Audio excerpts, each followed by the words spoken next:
అంటే law should not treat ఈ preferential treatment ఇవ్వకూడదు. No preferential treatment for anybody. That's what law says. వాళ్ళు వెళ్ళి ఇది జరగటం వల్ల ఏమైనా జరిగిందంటే జరిగిపోయింది. ఒకసారి తెలియదు మనకి ఒకసారి నాకే కొన్ని పరిస్థితులు ఎలా ఉందో అక్కడ ఏం జరిగింది నాకు అర్థం కాదు. అరుస్తూ ఉంటాను, నాకు వాళ్ళు ఏం చెప్తున్నారో నాకు వినిపించదు.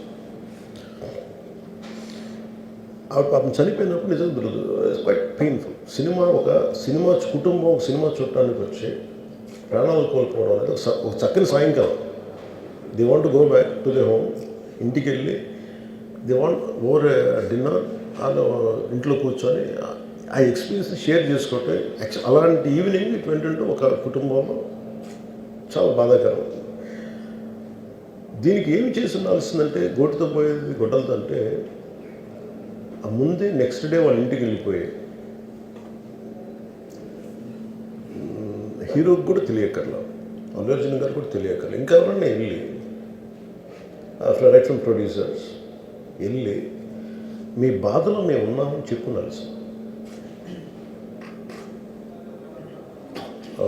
Let it be director, let it be producers ఆ ఎంటైర్ ఫిల్మ్ యూనిట్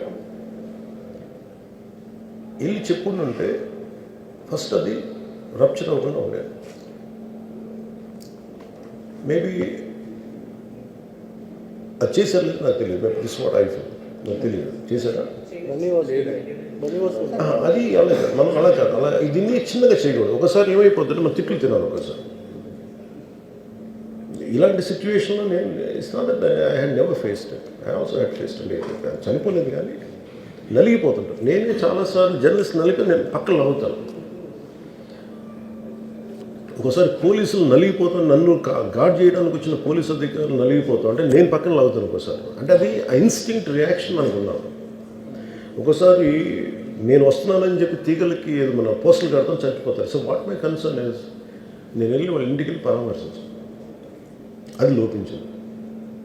అది ప్రొడ్యూసర్స్ కానీ డైరెక్టర్గా కానీ ఎవరైతే ఇట్ కుడ్ బి సమ్ మీకు ఒకసారి ఆ మూమెంట్ ఎందుకు చెప్పకపోవడం ఉండొచ్చు హీరోకి, దట్స్ ఫైన్.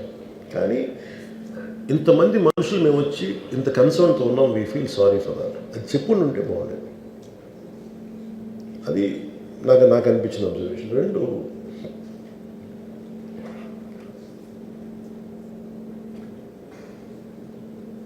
అడిక్వేట్ అరేంజ్మెంట్ చేసుకుని ఉండాల్సింది.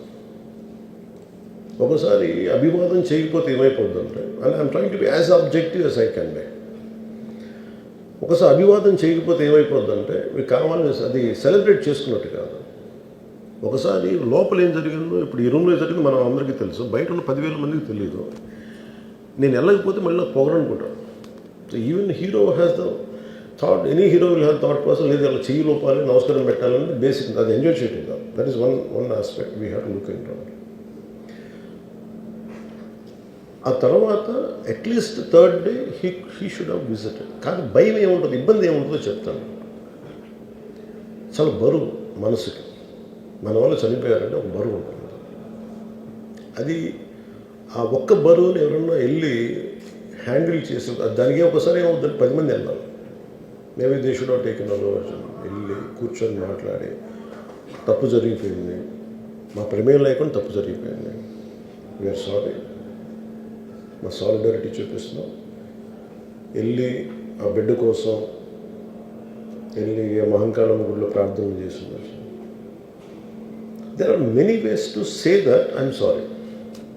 దో నా తప్పు లేదు, కానీ నేనున్న పరిస్థితులు నా ద్వారా జరిగింది కాబట్టి ఇది వాళ్ళ టీం చేసి ఉండాల్సింది.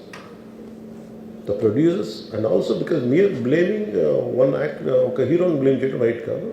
ఇది ఒక సినిమాని ఒక టీమ్గా తీసినప్పుడు సమస్యను కూడా టీమ్గానే తీసుకోవాలి. కానీ ఇక్కడ సమస్య ఏం చేశారంటే మొత్తం హీరో మీద పెట్టేశారు అండ్ ఒంటరి వ్యక్తిని చేశారు. అది నాకు కరెక్ట్ అనిపించలేదు. That is one aspect. ఆ తర్వాత జరిగిన consequences no one has guided them well. ఆ తర్వాత జరిగిన కాన్సెప్ట్ జైల్లో వన్స్ కేసు పెడితే and we don't question police. అది కూడా డిఫరెంట్గా ఉంది. ఇప్పుడు వరకు సినీ ఇండస్ట్రీ వచ్చిన తర్వాత ఎప్పుడు అట్లా ఆ టైంలో అరెస్ట్ చేయలేదని కూడా ఒక discussion. That is Revanth Reddy గారు. Even if it is me, who would have done the same thing? Without a doubt. He's Ravindra Reddy.